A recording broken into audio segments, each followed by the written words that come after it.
இந்த காலத்துல ஒரு சின்ன செய்தினா உடனே ராஜாவுக்கு போய் சொல்லிடணும். அது அந்த காலம். இந்த காலத்துல உடனே Facebookல போட்டுடணும். அந்த காலத்துல உடனே ராஜாவுக்கு தெரிவிக்கப்படுகிறது. திவான்கள் வருகிறார்கள், ராஜாக்கள் வருகிறார்.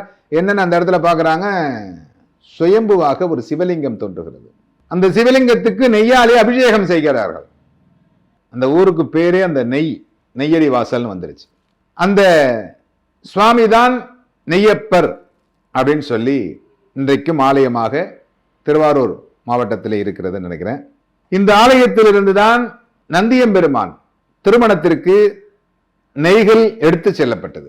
இந்த ஆலயத்திலிருந்துதான் அஸ்வமேத யாகத்திற்கு நெய் அனுப்பி வைக்கப்பட்டது. அப்படிப்பட்ட மிக உயர்வான ஒரு இடம். வரங்கள் வேண்டுமென்றால் நாம் இறைவனை நாடி செல்ல வேண்டும். இந்த சுவாமிகிட்ட போனா நமக்கு இது நடக்கும்ங்கிறத நீங்க தெரிஞ்சுக்கோங்க.